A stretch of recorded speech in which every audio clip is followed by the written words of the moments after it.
फातिहा।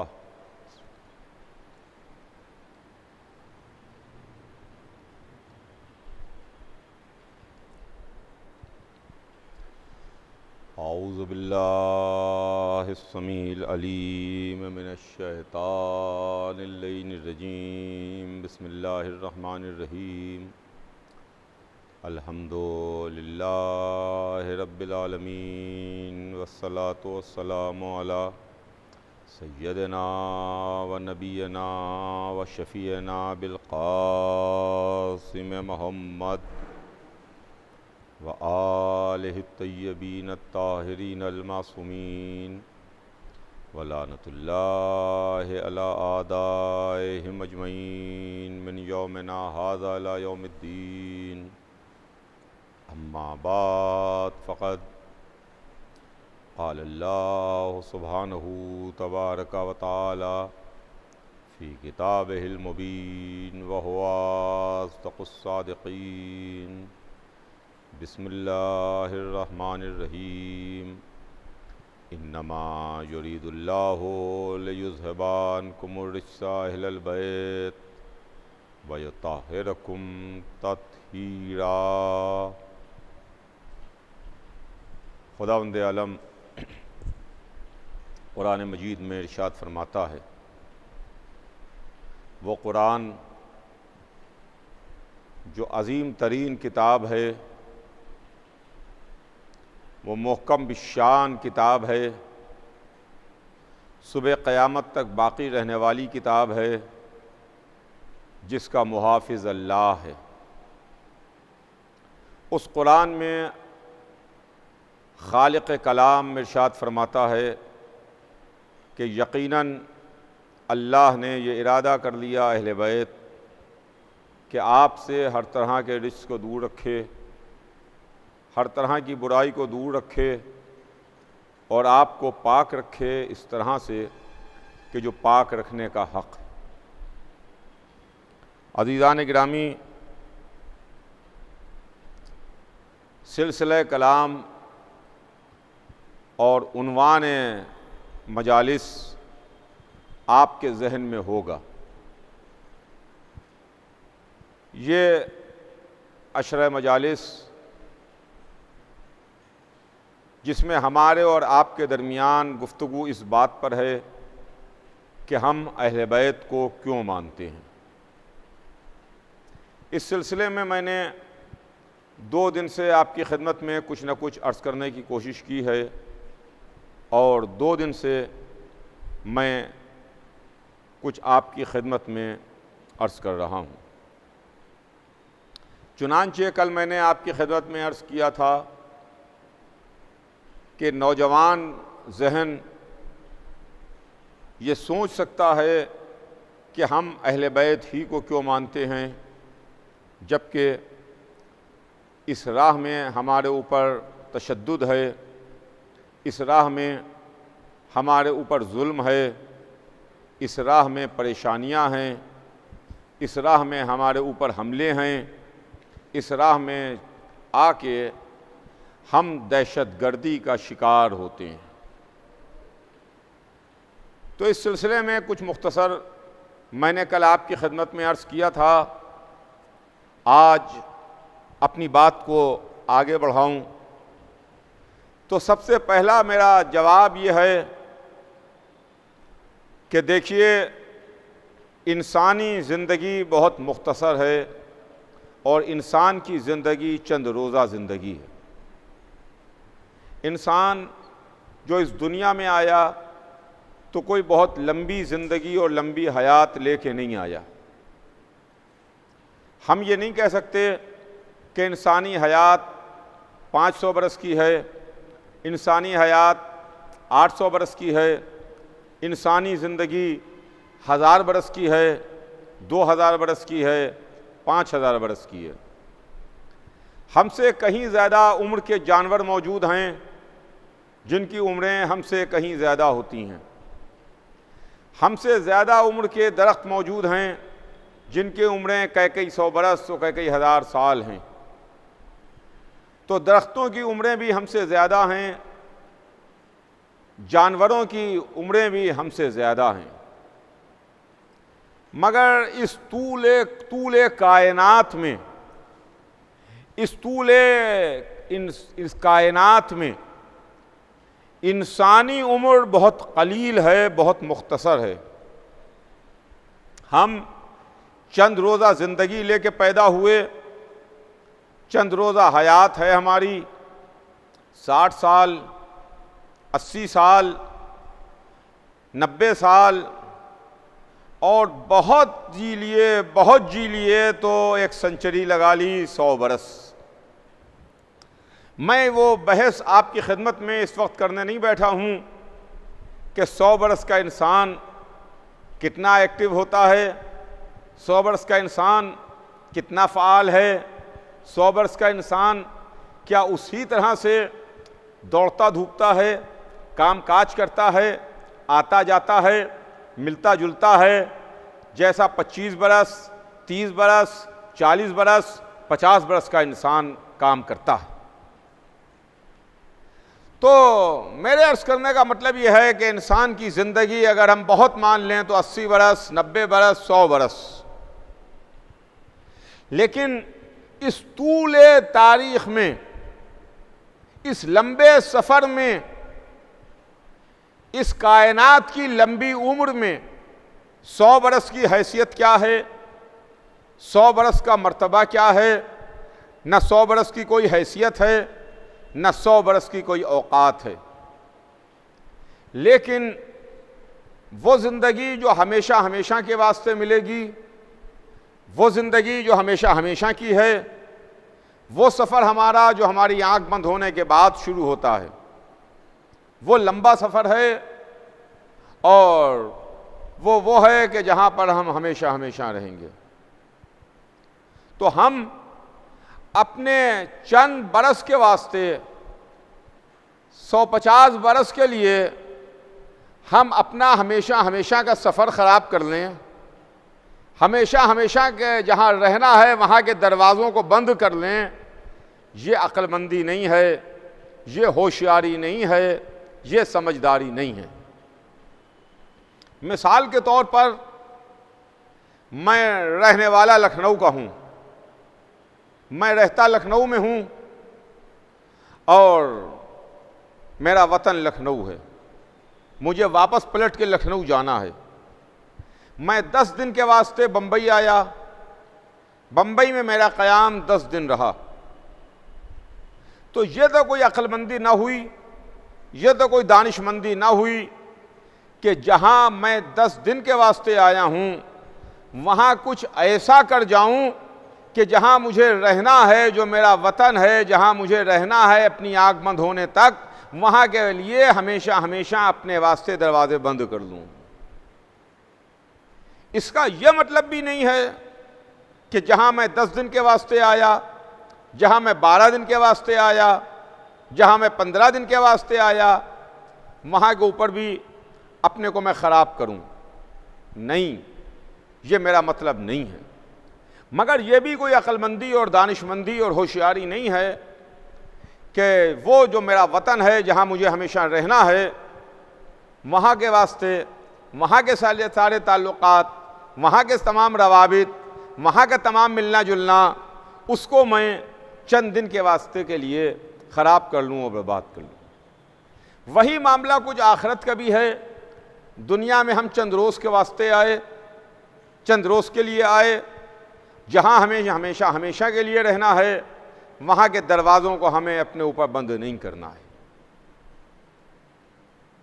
मौत एक दिन आके हमें अपने गले से लगाएगी, एक दिन मलकुल मौत आएगा, वो फरिश्ता हमारे जिस्म से रूह निकाल के लेके चला जाएगा। तो हम चंद दिन के वास्ते, चंद दिन की ज़िंदगी के वास्ते, चंद दिन के ऐशो आराम के वास्ते, चंद दिन की लज्जतों के वास्ते, चंद दिन की साफ सलामत के वास्ते उन लोगों से अपने हमेशा हमेशा के लिए ताल्लुकात ख़त्म कर लें कि जिनके हाथों में हमारी नजात भी है, जिनके पास हमारी बख्शिश का सहारा हैं, जो जन्नत के मालिक भी हैं, जन्नत के तकसीम करने वाले भी हैं, उनके वास्ते है। तो अज़ीज़ान गिरामी, हमने बहुत सोच के, बहुत समझ के, बहुत गौर करके, बहुत फिक्र करके, अपने जहन के सारे दरवाज़ों को खोल के हम इस नतीजे पर पहुँचे कि हमें अहले बैत के रास्ते पर चलना है, अहले बैत के रास्ते पर बाकी रहना है। हमें कुछ हो जाए, दामने अहले बैत अपने हाथ से नहीं छोड़ना है। हम अहले बैत को मानते हैं, हम मानते रहेंगे। इस सिलसिले में अज़ीज़ान गिरामी, कल मैंने कुछ आपकी खिदमत में अर्ज़ करने की कोशिश की थी। आज सिलसिला बयान आगे बढ़ाऊं, इसलिए कि वक्त बहुत तेज़ी के साथ आगे बढ़ जाता है। कल मैंने एक इशारा किया था आपकी खिदमत में कि 3 गिरोह हमको नज़र आते हैं जो रसूल अल्लाह से अपनी क़राबत और अपनी रिश्तेदारी का दम भरते हैं। एक असहाब रसूल हैं, दूसरे अज़वाज रसूल हैं और तीसरे अहले बैत रसूल हैं। अज़वाज रसूल, असहाब रसूल और अहले बैत रसूल। मुझे खुद से, अपनी तरफ से किसी के वास्ते कोई कमेंट नहीं करना है, इसलिए कि ये सब के सब एक बहुत बड़ी ज़ात से ताल्लुक़ रखते हैं। वो ज़ात जो अल्लाह के बाद सबसे बड़ी ज़ात है। सबकी उनसे रिश्तेदारियाँ और ताल्लुक़ है। असहाब का ताल्लुक़ भी रसूल से है, अज़वाज का ताल्लुक़ भी रसूल से है, अहले बैत का ताल्लुक़ भी रसूल से है। हम 1400 बरस बाद के मुसलमान हैं, ना हम असहाब के बारे में कुछ बयान कर सकते हैं, ना अज़वाज के बारे में अपनी ज़बान खोल सकते हैं, ना अहले बैत के मुताल्लिक़ कुछ हम सोच सकते हैं। सबके वास्ते हमारी ज़बानें बंद हैं, हमारा सर उनके सामने ख़म है। अदब है, तहज़ीब है, तमाम हुदूद सफ़े बांधे खड़े हुए हैं। लेकिन अब अगर किसी छोटे के बारे में, किसी बड़े के बारे में हमें मालूम करना है, किसी बड़े के बारे में हमको कुछ दरियाफ्त करना है, तो हम उसके छोटे से उसके बारे में दरियाफ्त नहीं करेंगे, हम उसके बड़े से उसके बारे में दरियाफ्त करेंगे, उसके बड़े से उसके बारे में मालूम करेंगे। यह अक्लमंदी नहीं है कि हम छोटे से बड़े के बारे में मालूम करें, नहीं, बड़े से छोटे के बारे में मालूम करेंगे। तो कायनात आलम व आदम में 2 हमें बड़े नज़र आते हैं। एक सबसे बड़ा हमारा खालिक है, अल्लाह है, और एक उसके बाद उसका रसूल है। चूंकि ये तीनों तबके, ये तीनों ग्रुप, ये तीनों तरह के लोग सरकार रिसालत से ताल्लुक़ रखते हैं, रसूलुल्लाह से जुड़े हुए हैं, अपनी रिश्तेदारियाँ रसूलुल्लाह से बताते हैं, लिहाजा हम रसूलुल्लाह से भी इनके ताल्लुक़ से सवाल नहीं करेंगे। हम बिल्कुल गैर जानिबदार रह के, हम बिल्कुल इम्पार्शल रह के, हम अल्लाह की सरकार में अल्लाह से हाथ जोड़ के गुजारिश करेंगे कि माबूद पालने वाले, हम बहुत बात के मुसलमान हैं, हम 1400 बरस बाद के मुसलमान हैं, तू हमारी रहनुमाई कर, तू हमें रास्ता दिखा, तू हमें सही और गलत की तमीज़ करने की ताकत और सलाहियत दे, और तू हमको उन बुजुर्गवारों के बारे में बता जिनका सीधा ताल्लुक़ सरकार ख़त्मी मर्तबत से है। हमने हाथ जोड़ के अल्लाह की सरकार में सवाल किया तो जवाब परवरदिगार हमें नजर आया कि हमारी किताब तुम्हारे दरमियान मौजूद है, किताबुल्लाह तुम्हारे दरमियान है, तुम हमारी किताब से सवाल करो, हमारी किताब से पूछो, हमारी किताब तुम्हारे सवालात का जवाब देने के वास्ते काफ़ी है।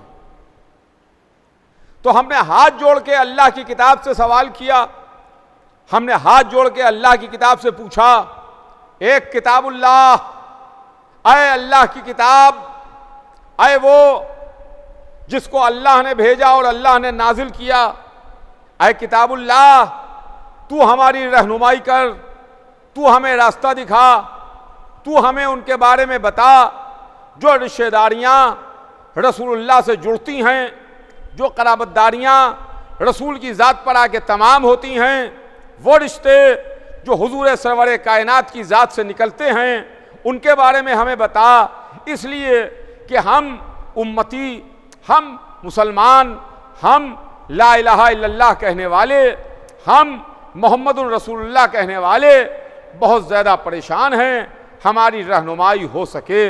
इसलिए कि हमें नजात चाहिए है, हमें आखिरत चाहिए है, हमें जन्नत चाहिए है। हम आंखें बंद करके कोई सौदा नहीं करना चाहते, आंखें खोल के माल लेना चाहते हैं। हम आंखें बंद नहीं करना चाहते, इसलिए कि मजहब ने भी, इस्लाम ने भी हमें आंखें खोलने के लिए कहा है, आंखें बंद करने के लिए मना किया है। किताबुल्लाह तू ही कहती है कि तुम गौर क्यों नहीं करते, तुम फिक्र क्यों नहीं करते, तुम सोचते क्यों नहीं हो। तो तेरी इसी हिदायत पर अमल करते हुए हम गौर कर रहे हैं, हम फिक्र कर रहे हैं, हम सोच रहे हैं, तू हमको बता। तो सबसे पहले हमने कुरान मजीद से असहाब रसूल के बारे में सवाल किया, ऐ किताबुल्लाह, तू हमें सहाबा किराम का किरदार पेश कर और हमें बता कि सहाबा किराम के बारे में कि वो कैसे थे। तो कुरान बोला, अल्लाह की किताब बोली, इसलिए कि सहाबा सबसे बड़ी तादाद में मौजूद हैं, जिनकी तादाद लाखों में है। सहाबा की तादाद लाखों में है। वो जो लाखों में फैले में हैं, उनके बारे में हमने हाथ जोड़ के कुरान से सवाल किया। तो कुरान बोला, उनकी मदह में बोला, उनकी तारीफ में बोला, कहा ये बड़े अच्छे लोग हैं, बड़े अल्लाह वाले लोग हैं। इनकी मदह की कुरान ने, इनकी तारीफ की कुरान ने। और उसके बाद कहीं पर कुरान ये बोला कि ये आपस में तो बड़े रहमदिल हैं। सुनिएगा, ये आपस में तो बड़े रहमदिल हैं, काफिरों पर, दुश्मनों पर, अल्लाह और रसूल के मुखालिफों पर ये बड़े सख्त हैं, बड़े रिजिड हैं, इनके साथ बड़ी सख्ती और गैज़ व गज़ब के साथ पेश आते हैं। तो कुरान ने इनके कैरेक्टर की तारीफ की, कुरान ने इनके किरदार की तारीफ की, कुरान ने इनकी मदह की कि ये अच्छे हैं, ये नेक दिल हैं, ये रहम दिल हैं। ये जब आपस में मिलते हैं, आपस में एक दूसरे के साथ बैठते हैं, तो बहुत ही रहमदिली के साथ, मोहब्बत के साथ, अखलाक के साथ एक दूसरे से पेश आते हैं। लेकिन जब ये मुखालिफीन रसूल से मिलते हैं, अल्लाह के मुखालिफ से मिलते हैं, तो बहुत सख्त होकर मिलते हैं। इनका अंदाज उनसे अच्छा नहीं है। ये इनकी मदह में हमें आयत नजर आई। इसके बाद हमने कुरान के और औराक को पलटना शुरू किया और अल्लाह की किताब से हाथ जोड़ के सवाल किया कि एक किताबुल्लाह, तू हमें इनके बारे में और कुछ बता। तो किताबुल्लाह ने और बोलना शुरू किया और बयान करना शुरू किया। लेकिन अब जो किताबुल्लाह बोली तो जरा सा हम चौंके, हम अलर्ट हुए, हम होशियार हुए कि भाई ये मामला क्या है। अभी तक तो तारीफ हो रही है, लेकिन उसके बाद कुरान के तेवर अचानक बदले और कुरान कहता है कि सहाबा में कुछ लोग ऐसे भी थे कि हुजरों के पीछे से जा जा के रसूल को आवाज देते थे, पुकारते थे। सूरह हुजरात उठा के देख लीजिए, आप पढ़ लीजिए, आपको मिल जाएगा। कुरान उनको डांट रहा है, मना कर रहा है, उनको अच्छी नजर से नहीं देख रहा है, जो रसूल को हुजरों को पीछे से जा जा के पुकार रहे हैं, आवाज दे रहे हैं। इसके बाद और आगे हम बढ़े, फिर हमने किताबुल्लाह से सवाल किया कि अल्लाह की किताब, तू हमें इनके बारे में और कुछ बता। तो कुरान ने फिर बोलना शुरू किया कि ये आपको आवाज देते हैं, आपको पुकारते हैं, इनका पुकारना अच्छी बात नहीं है। किसी बड़े को, किसी बुजुर्ग को, किसी मोहतरम शख्सियत को नाम लेके इस तरीके से आवाज दे के बुलाया और पुकारा नहीं जाता। कहीं पर कुरान ने यह आयत हमको पेश की। उसके बाद मंजिल आगे बढ़ी, जहां पर कुरान कह रहा है कि देखो, रसूल के सामने बुलंद और ऊंची आवाज से गुफ्तगू ना करना। रसूल के सामने बुलंद और ऊंची आवाज से बात ना करना। कुरान ने रोका, डांटा, मना किया। यह ना कहिएगा कि यह कुरान काफिरों को डांट रहा है, काफिरों को रोक रहा है, काफिरों को मना कर रहा है। काफिर तो कुरान को मानते ही नहीं हैं, तो कुरान की बात का काफिरों पर असर क्या होगा? सामने की बात है। आप जिस चीज को मानते ही नहीं, तो वो लाख कुछ कहता रहे, वो किताब लाख कहती रहे, आपकी सेहत पर कोई फर्क पड़ने वाला नहीं है। कुरान ने मना किया कि देखो, ऊंची आवाज में, बुलंद आवाज में रसूल के सामने गुफ्तगू ना करना। इसका मतलब यह हुआ कि कुछ लोग ऐसे भी थे जो रसूल के सामने बैठ के बुलंद और ऊंची आवाज में बात करते थे। देखिए, बुलंद और ऊंची आवाज में बात करने का मामला यह है कि अच्छे, मुहज़्ज़ब, बड़े और पढ़े लिखे घरानों की कुछ तहजीब होती है, उनका अपना कल्चर होता है, उनकी अपनी तहजीब होती है।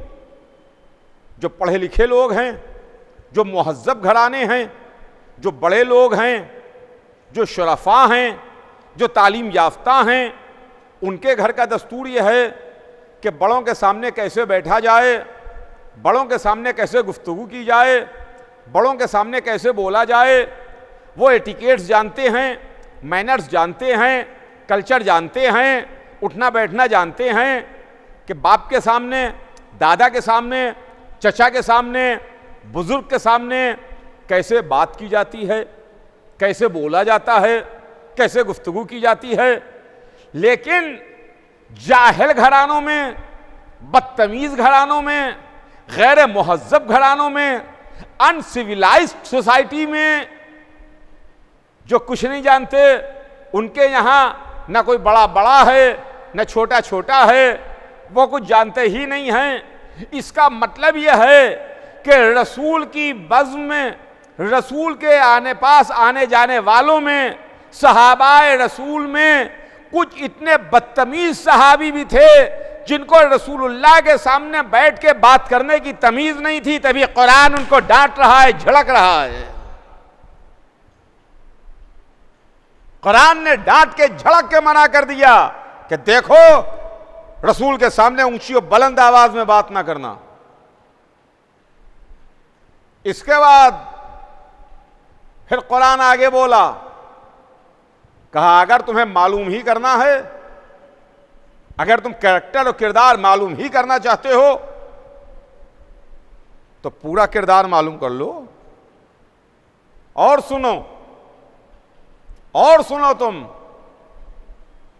एक लफ्ज है जिसको कुरान ने बैन किया है, मना किया है।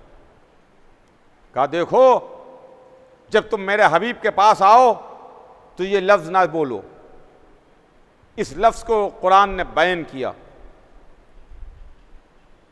इसलिए कि देखिए, हर जबान में ऐसा होता है कि लफ्ज़ एक है मगर उसके कई मीनिंग होते हैं, कई माने होते हैं।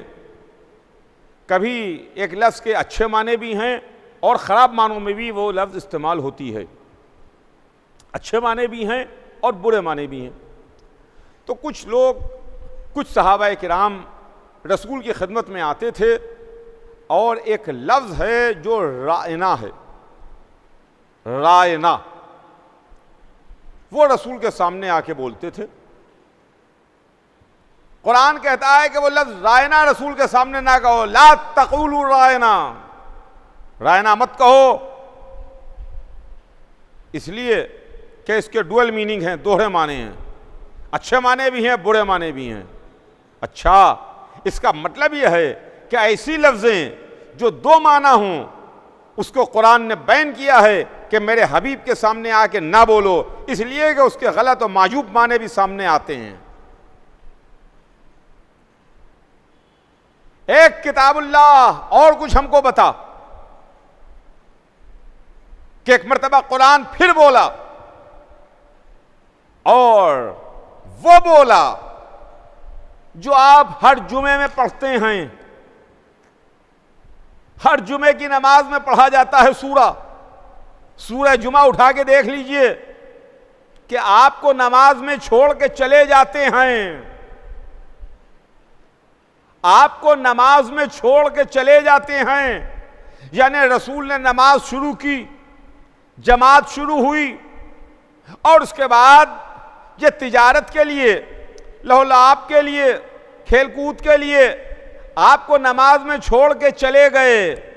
कुरान इनको डांट रहा है, कुरान इनको मना कर रहा है।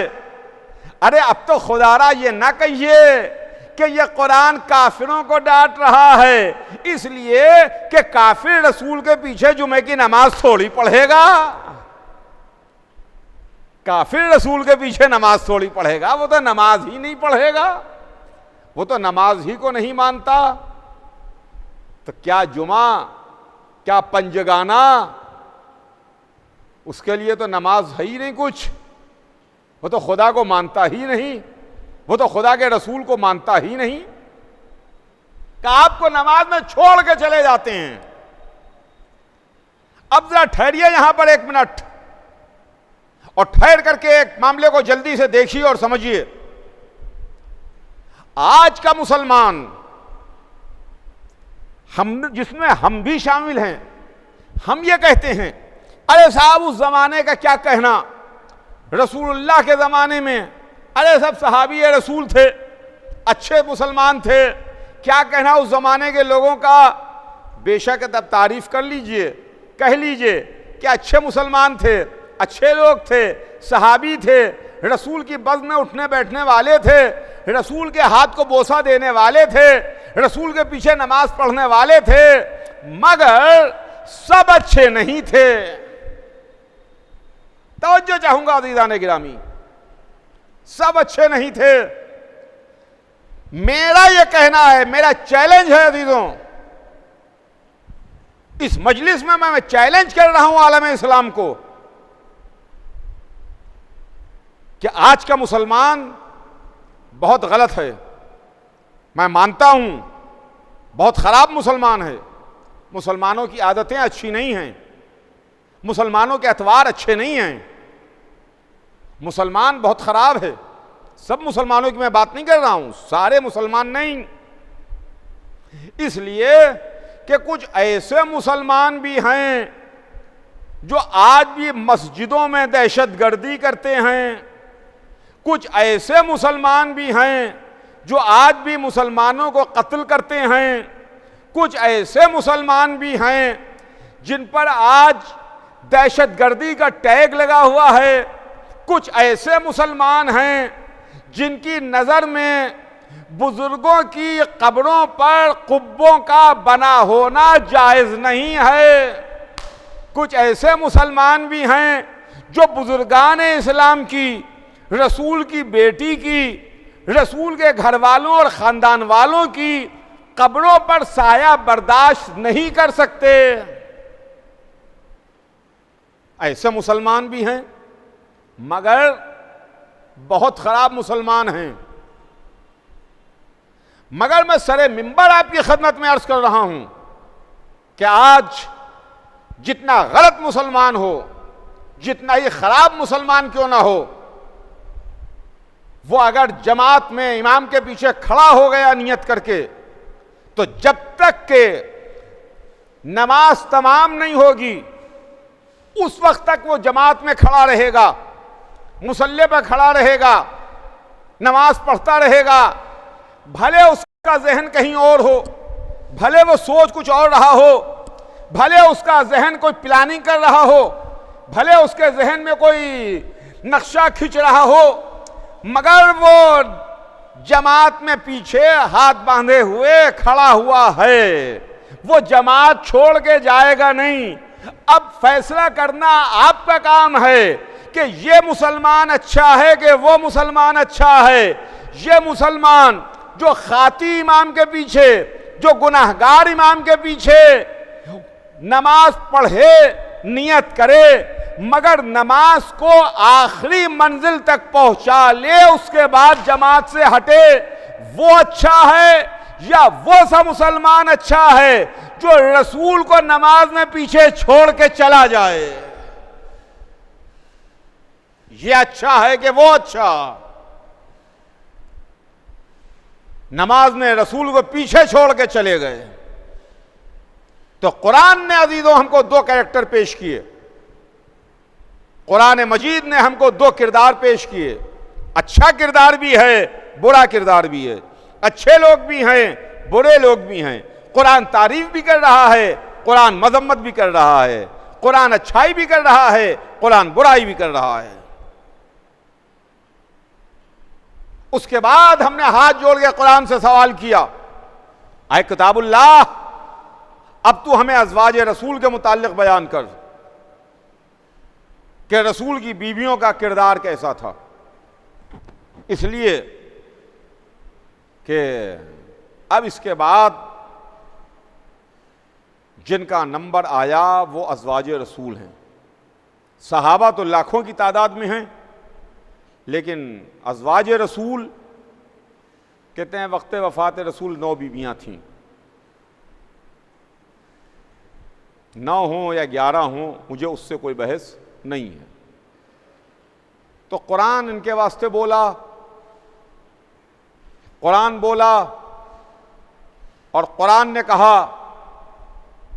ऐ नबी की बीवियों, ऐ नबी की बीवियों, तुम आम औरतों जैसी नहीं हो। कलेजा थाम के सुनिएगा, यह कोई हदीस नहीं है, यह कुरान है। ए नबी की बीवियों, तुम आम औरतों की जैसी नहीं हो। फिर सुनिए कुरान क्या कह रहा है, ऐ नबी की बीवियों, तुम आम औरतों की जैसी नहीं हो। इसका मतलब यह है कि अगर कोई नबी की बीवी है तो आम औरतों जैसी नहीं है, आम औरतों से अलग है। तो अगर नबी की रिश्तेदारी आम औरतों से अलग कर देती है तो नबी आम इंसानों का जैसा कैसे हो जाएगा? आज आवाजें उठती हैं, आज तहरीरें सामने आती हैं, आज ऐसी किताबें आती हैं सामने जिसमें यह लिखा है कि अरे नबी तो हमारी ही तरह के हैं, जैसे हम हैं वैसे रसूल हैं, हम में और रसूल में फ़र्क ही क्या है? अमा जब हमारी माएँ नबी की बीवियाँ आम औरतों की जैसी नहीं हैं तो रसूल आम औरत इंसानों का जैसा कैसे होगा? आम औरतों की जैसी नहीं हो। और उसके बाद कुरान बोला, ए नबी की बीवियों, अगर तुम नेकी करो तो तुम्हें दोहरा सवाब मिलेगा, डबल शेयर मिलेगा। और अगर तुमने गुनाह किए तो तुम्हें दोहरा अजाब मिलेगा। कंडीशनल जुमला है, अगर लगा हुआ है। अगर तुमने नेकी की तो तुम्हें दोहरा शेयर, दोहरा सवाब। नबी की बीवी हो ना, नबी से रिश्तेदारी है, रिश्तेदारी की बुनियाद के ऊपर शेयर डबल है, हिस्सा दोहरा है। तकसीम होता है ना हिस्सा मजलिस में कि सबको एक एक मिल रहा है, कोई ख़ास आया तो उसको 2 दे दिए। रोटी बट रही है, पब्लिक को 1 मिल रही है, कोई ख़ास आया तो उसको 2 मिल गई, उसको 2 दे दी। शीरमाल है 2 दे दी, हिस्सा है डबल दे दिया। वैसे कुरान भी नबी की बीवियों को जो शेयर दे रहा है वो डबल शेयर दे रहा है। कि अगर तुम नेक अमल करोगी तुम्हें दोहरा हिस्सा, दोहरा सवाब, और अगर तुमने गलत काम किए, अगर तुमने गुनाह किया तो तुम्हें दोहरा अजाब है। इसमें भी तुम्हारे अजाब का शेयर डबल मिलेगा तुमको। तो इसका मतलब यह है कि कुरान ने कंडीशनल जुमला लगा करके बता दिया कि नबी की बीवियों से अच्छाइयां भी हो सकती हैं, नबी की बीवियों से गुनाह भी हो सकते हैं। नबी की बीवियां गुनाहगार भी हो सकती हैं। ये मैं नहीं कह रहा हूं, कुरान कह रहा है, उठा के देख लीजिए। उसके बाद कुरान बोला, उसके बाद कुरान कहता है कहीं पर नबी की बीवियों के लिए कुरान बोला। देखिए, मैं अर्ज कर चुका एक मजलिस में कि ये अरबी ज़बान है, इसमें 3 तरह के सीगे हैं। वाहिद 1 के लिए, तस्निया 2 के लिए, जमा 2 से ज़्यादा के वास्ते। वाहिद, तस्निया, जमा। लेकिन अब जो कुरान बोला तो तस्निया के सीगे में बोल रहा है, यानी किन्हीं 2 बीवियों को कुरान एड्रेस कर रहा है। कुरान कहता है कि तुम दोनों के दिल टेढ़े हो गए हैं, तुम दोनों के दिल टेढ़े हो गए। अब कुरान ने नाम नहीं बताया कि किन दोनों के दिल टेढ़े हो गए हैं। कुरान तस्निये के सीगे में बात कर रहा है कि तुम दोनों के दिल टेढ़े हो गए हैं। अब कौन 2 हैं? जब कुरान ने नाम नहीं बताया तो हम कौन होते हैं नाम बताने वाले? हमें नहीं मालूम।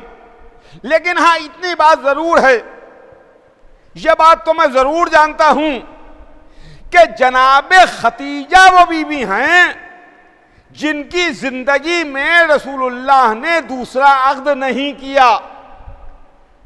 अपनी पूरी जिंदगी खतीजा अकेली बीवी रहीं, रसूलुल्लाह ने दूसरी शादी नहीं की, रसूलुल्लाह ने दूसरा अक़्द नहीं किया।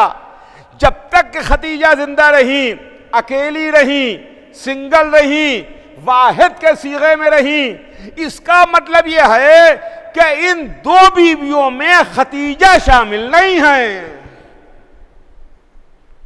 खतीजा शामिल नहीं है। यह कुरान है, कुरान उठा के देखिए आपको मिल जाएगा। एक किताबुल्लाह,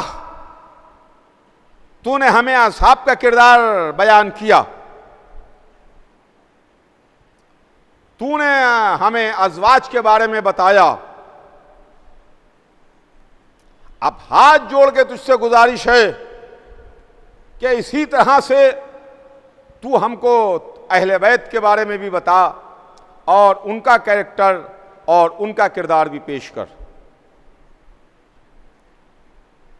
जिनकी तादाद बाद वफात रसूल 4 है।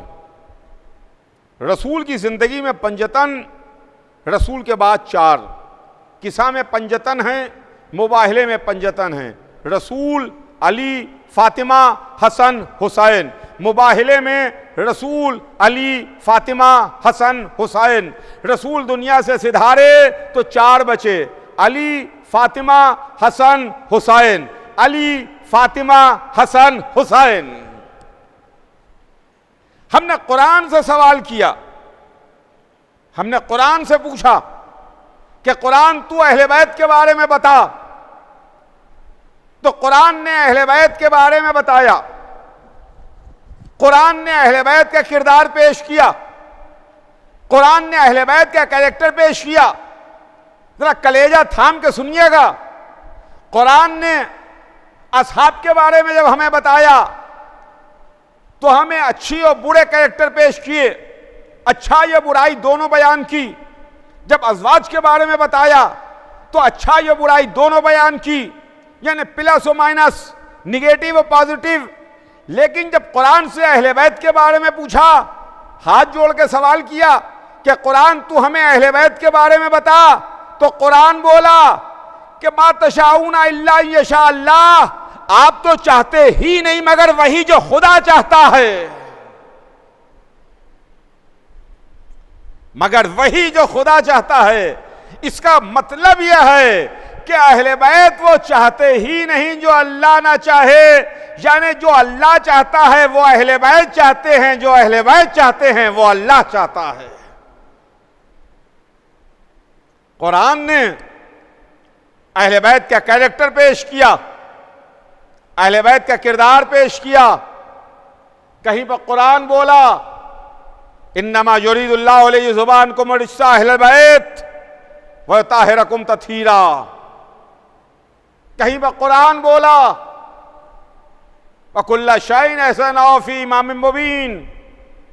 कहीं पर कुरान बोला इन्नमा वलियुकुमुल्लाह व रसूलुहु वल्लज़ीना आमनुल्लज़ीना युक़ीमूनस्सलाता व युतूनज़्ज़काता व हुम राकिऊन।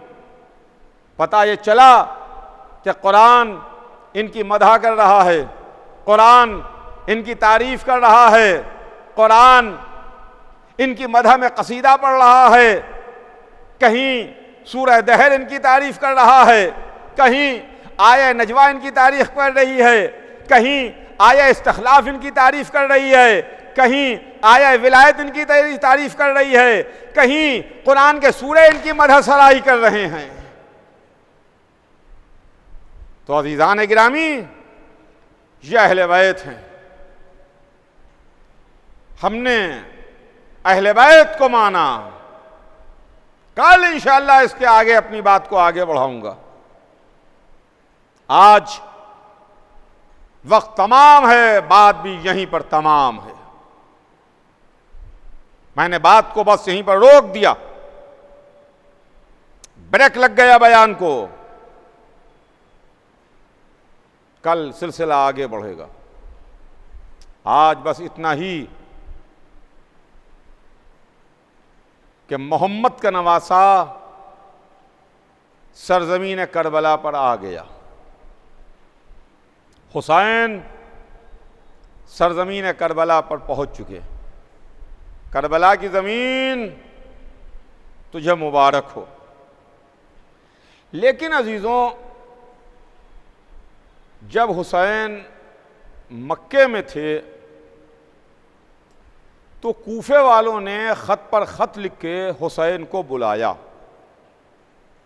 और हुसैन से कहा कि आका आइए, कूफे तशरीफ़ लाइए, इसलिए कि कूफा बग़ैर इमाम के है, हमारे पास इमाम नहीं है, हम बग़ैर इमाम के हैं। जब ख़त पर ख़त आना शुरू हुए तो हुसैन इब्ने अली ने अपने भाई मुस्लिम इब्ने अक़ील को अपना जानशीन बना के, अपना नायब बना के, अपना सफ़ीर बना के कूफे रवाना किया और ये फरमाया कि मैं तुम्हारे दरमियान अफ़क़ह अहले बैत अपने भाई मुस्लिम इब्ने अक़ील को भेज रहा हूँ। मुस्लिम हुसैन के भाई थे, मुस्लिम अक़ील के बेटे थे। अक़ील नस्साब अरब के माहिर थे। अक़ील वो हैं जिनसे मौला अली ने कहा था, भाई अक़ील ऐसा घराना बताइए जहाँ मैं शादी करूँ, जहाँ मेरे एक ऐसी औलाद हो जो मेरे पास ज़ख़ीरा हो। ये हैं जनाब अक़ील, इनके फ़र्जंद हैं जनाब मुस्लिम। मुस्लिम कूफे आए, मगर अफसोस कूफे वालों ने मुस्लिम के साथ वफ़ा न की। मुस्लिम कूफे में नमाज पढ़ा रहे थे, नमाज शुरू की, मस्जिद भरी हुई थी, लेकिन जब मुस्लिम ने नमाज को तमाम किया तो सफ़ें खाली हो चुकी थीं। मुस्लिम को अकेला छोड़ के वो नाम नेहाद नमाजी, वो सो कॉल्ड नमाजी, नमाज छोड़ के, मस्जिद छोड़ के, इबादत छोड़ के मस्जिद से बाहर जा चुके थे। हुसैन ने अपना सफ़ीर बनाया। अजीज़ों, मुस्लिम सफ़ीर हुसैन हैं। सफ़ीर तो आप जानते हैं ना, मुल्कों के भी सफ़ीर होते हैं।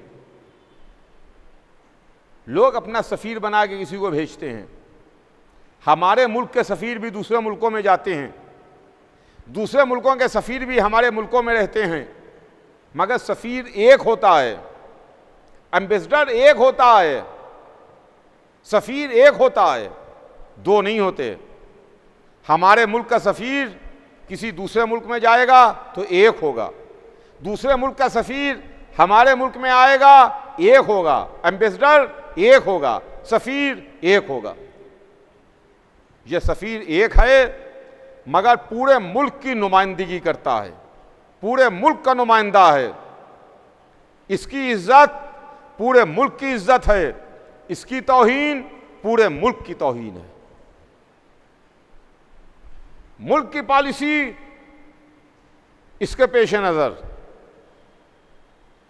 जो मुल्क तय करेगा उसको ये मुल्क में अमल करेगा, उस पर अमल दरामद कराएगा, वो बातचीत करेगा, मुल्क का नुमाइंदा हो करके उस मुल्क में रहता है। हुसैन ने अपना सफ़ीर बना के मुस्लिम को भेजा। हुसैन कौन है आप पहचानिए, पहले यह पहचानिए कि हुसैन कौन है, उसके बाद आपकी समझ में आएगा कि मुस्लिम कौन है। हुसैन मासूम हैं, हुसैन इमाम हैं, हुसैन मुंतखब करदा परवरदिगार हैं, हुसैन जन्नत के जवानों के सरदार हैं, हुसैन मोहम्मद के बेटे हैं, हुसैन अली और फातिमा के फर्जंद हैं। क्या मर्तबा है हुसैन का। बात यहीं पर नहीं तमाम होगी, यहीं पर मामला आगे रुकेगा नहीं कि फर्जंद मुस्तफ़ा हैं, अली और फातिमा के बेटे हैं, मासूम हैं, इमाम हैं। नहीं नहीं, एक बात और याद दिलाऊं आपको, ज़ियारत वारसा में आप क्या पढ़ते हैं, अस्सलामु अलैका या वारसा आदमा सिफतुल्लाह, अय आदम के वारिस आप पर सलाम, नूह के वारिस आप पर सलाम, इब्राहिम के वारिस आप पर सलाम, मूसा के वारिस आप पर सलाम, ईसा के वारिस आप पर सलाम। अंबिया का नाम लेके हुसैन पर सलाम किया जाता है, इसलिए कि हुसैन तमाम अंबिया के वारिस हैं, तमाम अंबिया के सिफात और कमालात को अपने अंदर समेटे में हैं। तमाम अंबिया की विरासत हुसैन के पास है। 1,24,000 की विरासत है हुसैन के पास, इमामत है हुसैन के पास, जन्नत की सरदारी है हुसैन के पास, इस्मत है हुसैन के पास, मोहम्मद के बेटे हैं हुसैन, अली और फातिमा के फर्जंद हैं हुसैन। अब समझिए, जो हुसैन का सफ़ीर हो, जो हुसैन का नुमाइंदा हो, वो कौन होगा। वो 1,24,000 का नुमाइंदा होगा, वो जन्नत के जवानों के सरदार का नुमाइंदा होगा, वो मासूम का नुमाइंदा होगा, वो इमाम का नुमाइंदा होगा, वो फर्जंद मोहम्मद का नुमाइंदा होगा, वो अली और फातिमा के बेटे का नुमाइंदा होगा। अब जो मुस्लिम की इज्जत करे उसने 1,24,000 को सलाम किया, जो मुस्लिम को शहीद कर दे उसने 1,24,000 की तौहीन की। यह है मुस्लिम इब्ने अकील। जमाना खराब था, हालात पुराशोभ थे, रात का वक्त था, मुस्लिम को प्यास लगी थी, एक दरवाजे पर आके रुके, एक खातून निकली, उसने पूछा क्या बात है। मुस्लिम ने उससे पानी मांगा। यह कूफा है जहां मुस्लिम को पानी मिल गया। उस औरत ने पानी लाके दिया, मुस्लिम ने पानी पिया। कुछ वक्त गुजरा तो उस औरत ने कहा, जिसका नाम तौआ था, कि शख्स तू मुझे मुसाफिर नज़र आता है, हालात ख़राब हैं, ज़माना अच्छा नहीं है, तू जहाँ जा रहा है चला जा, यहाँ ना बैठ। कि एक मर्तबा मुस्लिम ने ठंडी सांस ली और कहा कि वो कहाँ जाए जिसका कोई घर ना हो, जो परदेसी मुसाफिर हो। वह अहले बैत की चाहने वाली बीवी थी। उसने हाथ जोड़ के सवाल किया कि तेरा नाम क्या है, तुम्हारा नाम क्या है। मुस्लिम ने अपना नाम बताया, अपना ख़ानदान बताया, अपना कबीला बताया। उसने अपने घर के दरवाज़ों को खोल दिया। कहा, अरे आप अली के भतीजे हैं, आप हुसैन के भाई हैं। अपने घर के दरवाज़ों को खोल दिया। लीजिए, मुस्लिम उस औरत तवा के घर में आए। रात भर मुस्लिम ने इबादत की। जिस तरह हुसैन ने शब आशूर गुजारी, जनाब मुस्लिम ने तवा के घर में उसी तरह से रात गुजारी। रात गुजरी, रात तमाम हुई। जब सुबह हुई कि एक मर्तबा मुस्लिम ने नमाज सुबह को अदा किया और कुछ महसूस किया कि जैसे फौजें हैं जो उस औरत के घर की जानिब आगे बढ़ रही हैं। जनाब मुस्लिम ने अपने जिस्म में असलहों को बांधना शुरू किया, असलहे कसना शुरू किए कि एक मर्तबा तवा आगे बढ़ी और तवा ने आगे बढ़कर कहा, मुस्लिम कहाँ का इरादा है, कहाँ जा रहे हैं। तो जनाब मुस्लिम ने कहा, अरे औरत, ये लश्कर मुझे गिरफ्तार करने आ रहा है, मुझे कत्ल करने आ रहा है। मैं नहीं चाहता कि तेरे घर की बेपर्दगी हो, तेरी बेपर्दगी हो, तेरे घर में दर्राना फौजें घुसाएं। मैं कहूँगा, जनाब मुस्लिम, आपको एक औरत के पर्दे का इतना ख्याल है, मगर बाद शहादत हुसैन आइए, यही कूफा है, एक रसन में 12 गले बंधे हैं, ज़ैनब के सर पर चादर नहीं है, उम्मे कुलसूम बेरिदा है, ये खानदान नबूवत की शहजादियां हैं। वाह हुसैना, वाह मजलूमा की सदाएं।